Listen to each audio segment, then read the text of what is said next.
In today's news, police seeking assistance in finding Haitian male who escaped custody on Sunday, and Trinidadian Kelon Fortune charged with 5 counts of keeping a prohibited weapon, and police also arrested several persons on the suspicion of murder of Jaquan Thomas. We also see COVID protocols further relaxed in the BVI with 100-person crowd limit removed. And also, Glenford Smith Jr. granted $30,000 bail after damaging 26 vehicles. Claims refusal of medical treatment led to incident. Viewers, these and more stories when 284 News return.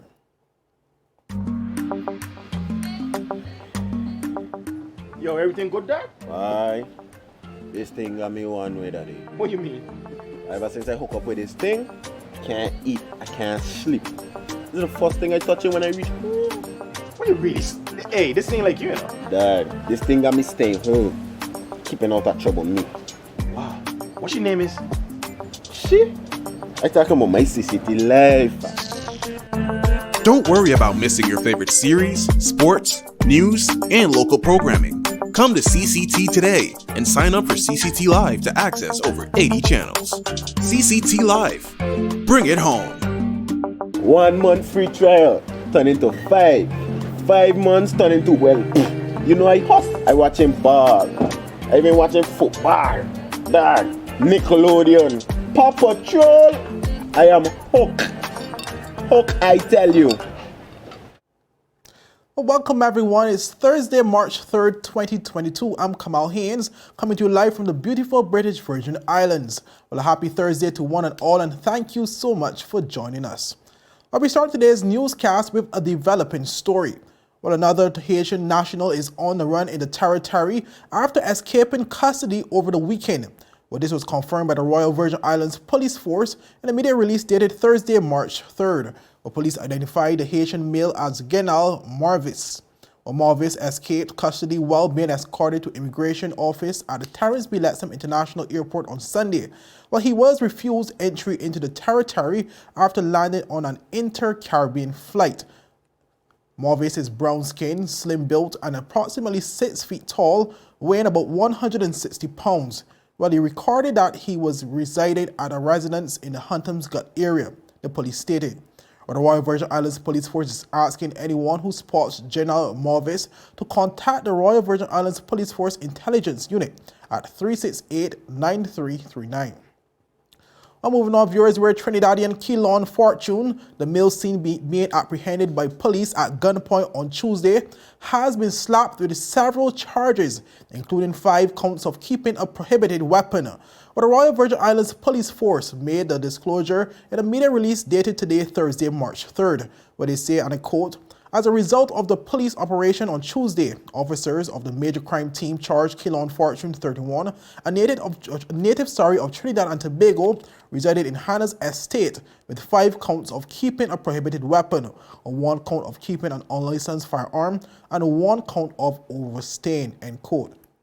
Well, Fortune did appear before the magistrate's court earlier today and was remanded to Her Majesty's prison at Balsam Gut after being denied bail. Viewers, we will be keeping you updated with more details from that court story tomorrow, as his attorney Stephen Daniels argued, basically stating that he was not overstaying in the territory, also to state that he is not from Hannah's estate, that he's more so from Lower Estate, and we will be obviously bringing you more details to that story tomorrow.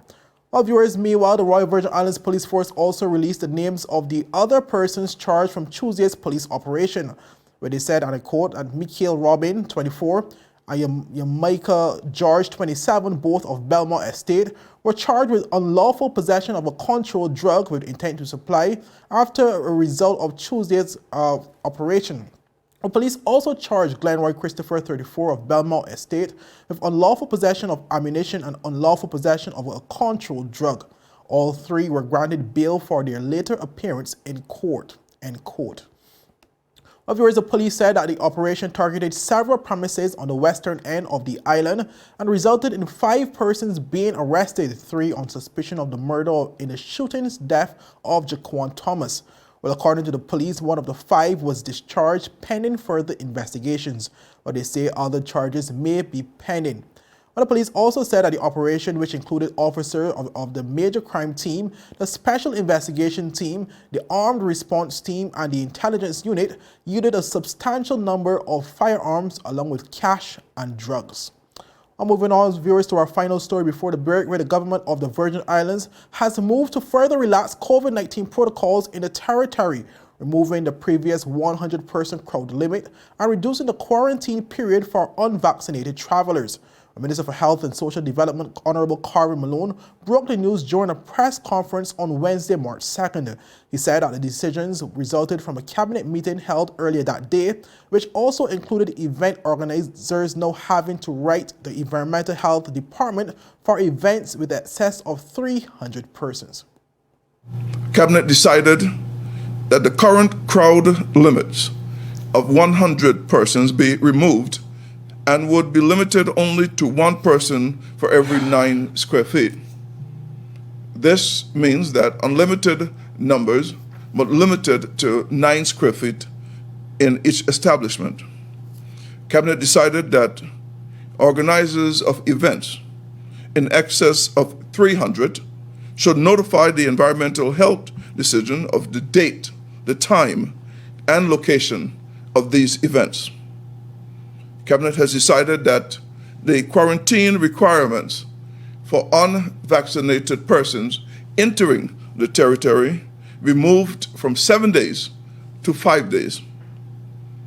These changes will come into force when gazetted and shall expire on the 31st of March, 2022. Well, Minister Malone also said that the other COVID-19 protocols such as mask wearing, sanitizing, and social distancing will continue to be in effect in the Virgin Islands. In the interim, remaining will be the requirements for masks, remaining will be the requirement to sanitize, washing your hands, proper hygiene, the social distancing of the 3 feet, and all of the common sense approach that have kept this territory safe in the past 2 years. Well, meanwhile, Minister Malone also disclosed that since the advent of the COVID-19 pandemic, the laboratory at the Dr. D. Orlando Smith Hospital has processed and analyzed over 100,000 samples for the COVID-19 virus. But the minister was at the time updating the territory of the latest active positive cases numbers in the BVI, which now stands at 23. The laboratory at the Dr. D. Orlando Smith Hospital, since the beginning of this pandemic, has analyzed over 100,000 samples. In this, we had a positive number of 6,091. Recoveries to date, 6,006. We had unfortunate deaths of 62 persons who were deemed positive with COVID during this period. The active cases amounted now to 23. We are down from the height of 1,300 down to where we have active cases of 23. One person whom is hospitalized at this time. Well, viewers, this new COVID-19 directive, once gazetted, will expire on March 31st, 2022. Well, up next, Glenford Smith Jr. granted $30,000 bail after damaging 26 vehicles, claims refusal of medical treatment led to the incident, and boosters administered to only 12.2% of fully vaccinated persons. Number concerning, says minister. But these and more stories after a word from our sponsors. There's a reason you get up on a morning. A reason you pick yourself up, start the day. Maybe it's sheer grit. Maybe it's your ethics. Maybe it's because you know people like you are waiting for people just like you. We all have our reasons, and for Republic Bank, that reason is you. Every little thing, every big thing.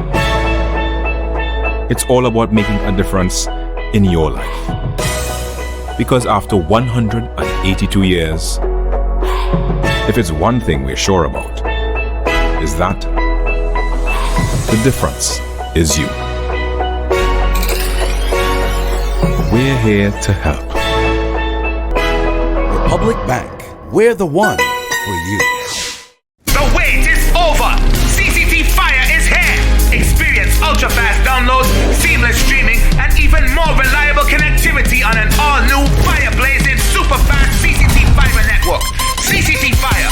Bring it home and upgrade today. Brilliant Hands and Minds tutoring services, one-on-one tutorials in math and English, intense homework assistance, academic enrichment, school projects, effective communication and public speaking development, sign language for adults and children on Saturdays only. Registered with the Virgin Islands High School Certificate Program, Brilliant Hands and Minds can help you too. Offering intense curriculum-based training to help you or your loved ones get their high school diploma. It's time to make your family's education a #1 priority. Hurry, space is limited. Brilliant Hands and Minds Learning Center. We are the trained education professionals.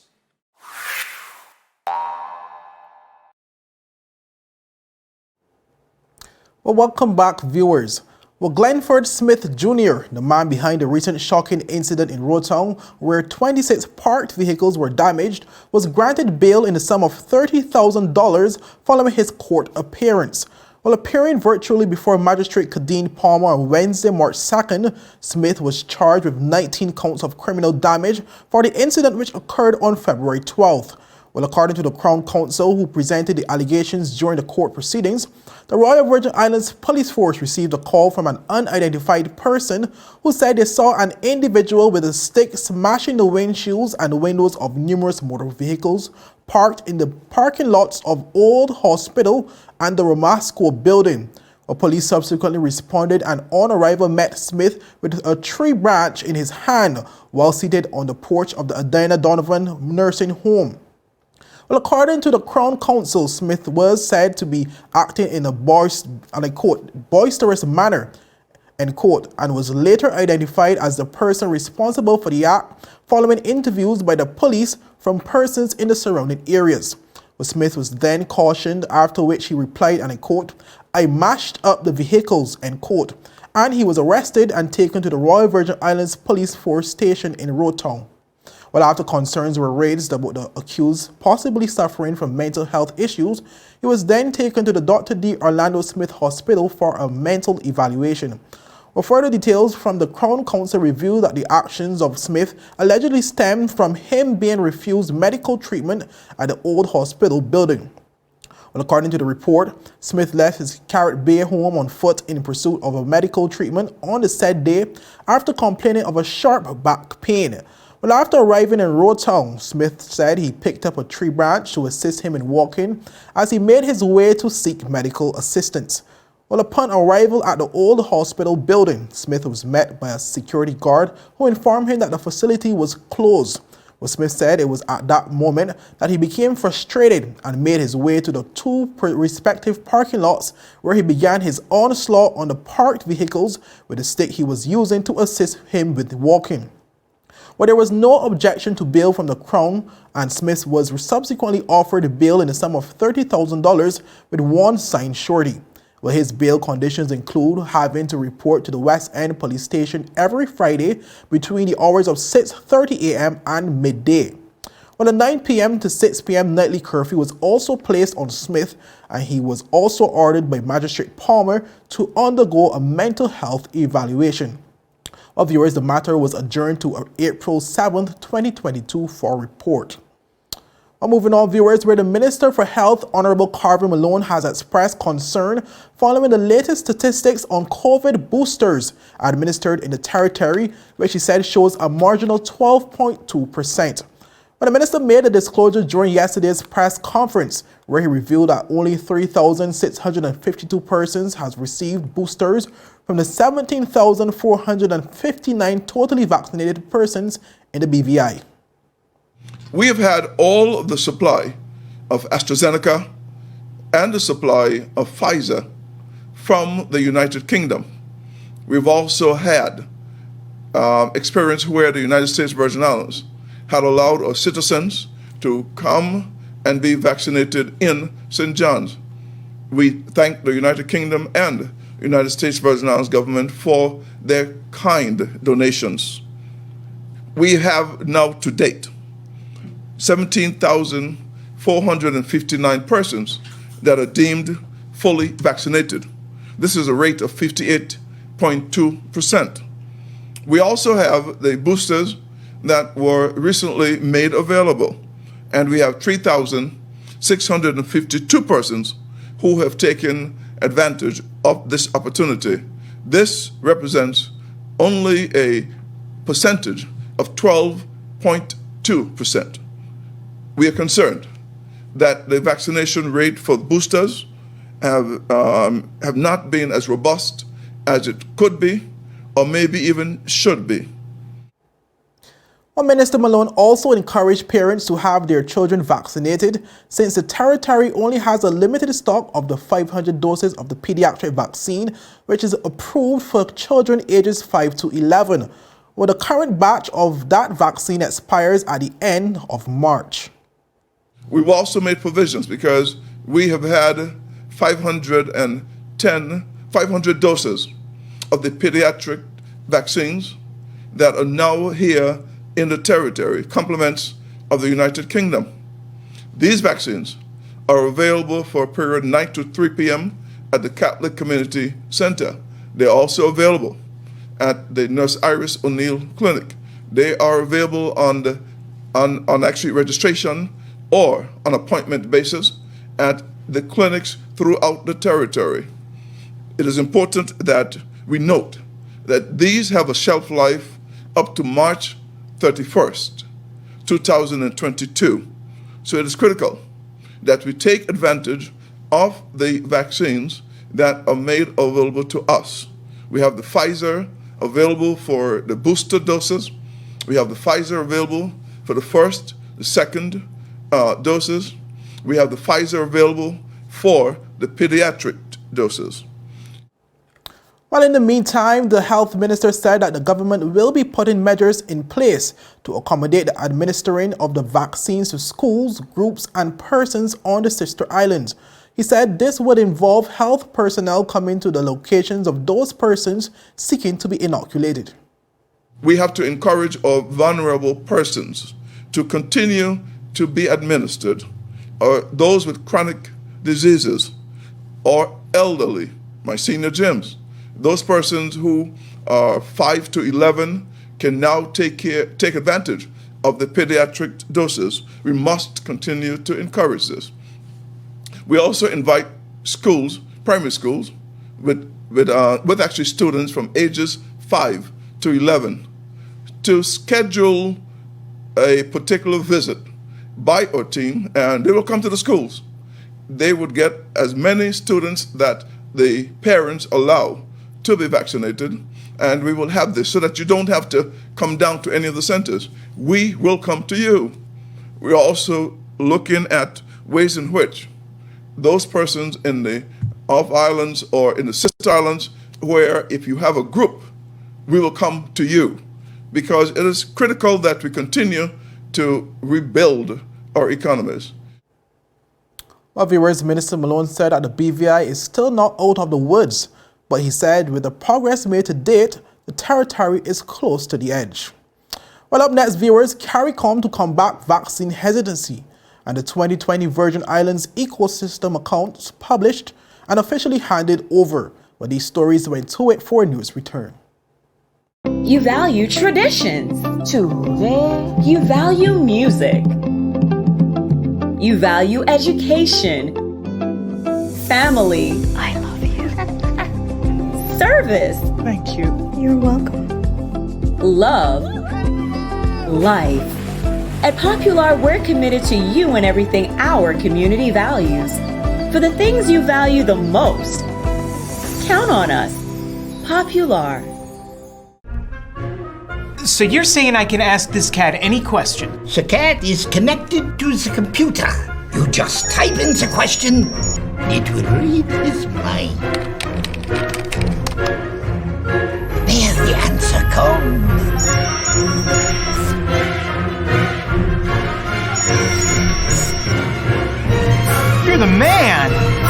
been looking for this for weeks. Live stream cable TV is here with CCT Live. Access over 80 channels that you can watch either at home or when you're on the go. And don't worry about missing your favorite series, sports, news, and local programming. Rewind and watch in your own time. Come to CCT today and ask about our 1-month free trial offer. CCT Live. Bring it home. Is business slow, cash flow down, hosting an upcoming event? We can help. Advertise with 284 Media and take your business or event to the next level by enhancing your present marketing and messaging strategies.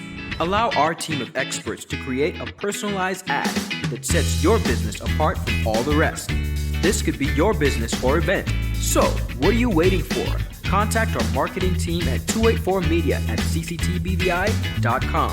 Advertising with us works. Welcome back, everyone. Well, now, viewers, you would recall that the Deputy Premier and Minister for Education, Culture, Youth Affairs, Fisheries and Agriculture, Dr. the Honorable Natalia Wheatley, attended the 33rd intersessional meeting of the Conference of Heads of Government of CARICOM in Belize, where he affirmed that the COI would be discussed. But the conference since concluded yesterday, March 2nd, where the meeting's outcomes were presented in a press conference hosted by the chairman of CARICOM, Honorable John Antonio Briseno. Take a look.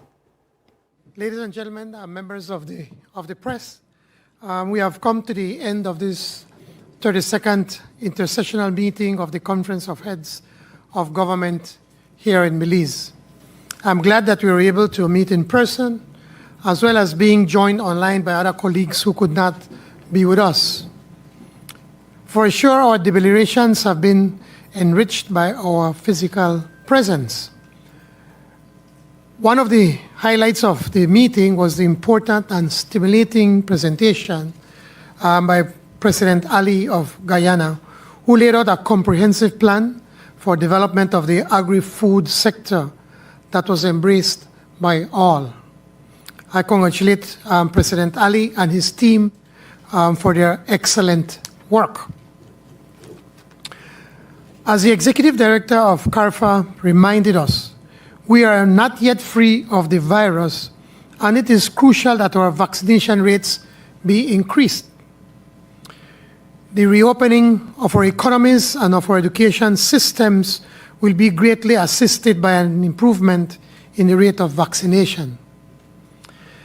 We have agreed to mount a regional campaign to combat the disinformation that encourages vaccine hesitancy. The recovery process was also engaged our attention with the CARICOM single market and economy identified as a major plank in that regard. We agreed to revive the CARICOM Economic Recovery and Transformation Working Committee under the guidance of Prime Minister Motley to serve as a clearinghouse for the many recommendations being tabled and to guide the economic recovery and transformation process in the community. Representatives of the Caribbean Development Bank, the CARICOM Development Fund, and the CARICOM Commission on the Economy have now been included in the committee. We agreed that there was need to focus on greater production integration to help advance the CSME, and it was decided that the President of Suriname would be the lead head of government for industrial policy in the CARICOM quasi-cabinet of heads of government. Congratulations, President Santoki. We look forward to your leadership in this very important area.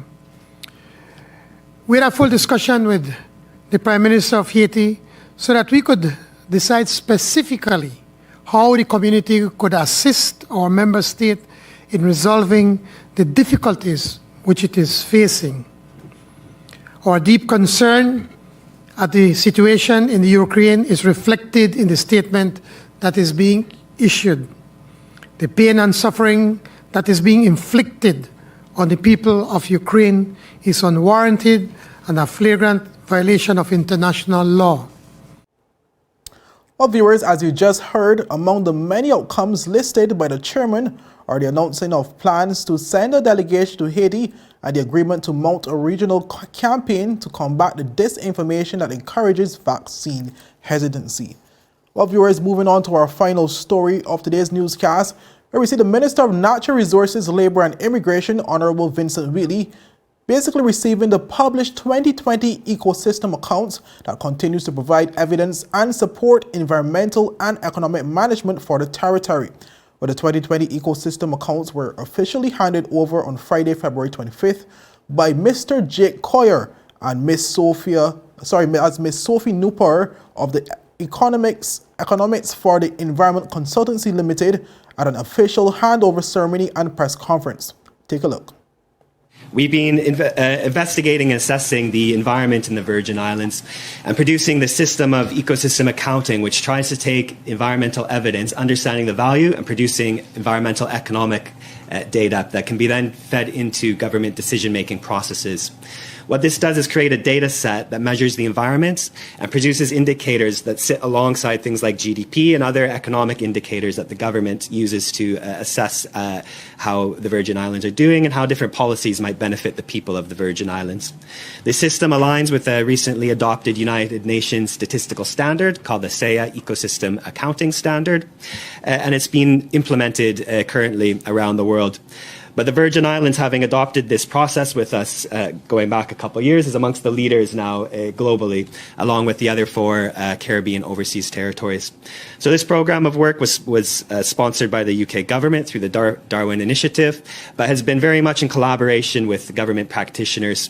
And we're pleased to have produced the first and now second annual Virgin Islands ecosystem account, and now officially hand over the accounts to the government of the Virgin Islands to own and operate within the government departments. Well, viewers, Honorable Wheatley expressed thanks to the team and his ministry for the work that they have been doing in the BVI over the past 2 years. He also recognized marine biologist Mr. Mervyn Hastings, who was the key person in the ministry. We all know the environment is incredibly important and valuable to the territory and to the BVI. And it's very, very important that we get a measure of exactly what that value is. We'll see from the report it was in some areas up to $93 million. It's important that we have this kind of work done. If you're going to make decisions for management of the environment and of the economy, that we have hard data to back up our decision making. That when we make decisions, they're not arbitrary, but they're based on facts. This report here gives us those indicators and things we can look for and to measure exactly how the environment is either improving or degrading. So when we speak of making mangroves an environmentally sensitive species, it's for a very good reason. We look at carbon sequestration, which is also covered in this book here, as it gives an indicator how we are moving towards green carbon credits. How can we improve our carbon footprint in the BVI? You have heard the many things we've done in terms of solar energy with the Enegada solar farms and the many government buildings that have solar farms. That is part of our environmental stewardship, making sure we remove as much carbon as possible from the atmosphere. Well, viewers, that's it for today's news roundup. I'm Kamal Haynes. Have a great evening. I'll see you again tomorrow. Bye-bye. A show poised to help guide modern-day men into 21st century distinguished gentlemen. It doesn't always involve suits and, bow ties, but raw, real-life lessons that translate to grounded, community-minded, well-rounded men. This season, I'm taking you on an entirely different journey, from chefs to dancers, philanthropists, communications specialists, and much more. I'm heading outside in the field to share the journey of some of the BVI's best and brightest men. From East End to West End, Bojangada, Jasper Lake, not forgetting Anegada. Our Virgin Islands gentlemen are doing the damn thing, and I'm so proud. Get ready to reason, reflect, and redirect. We are the movers and shakers of this generation, and we ain't afraid to show it. The art of a distinguished gentleman.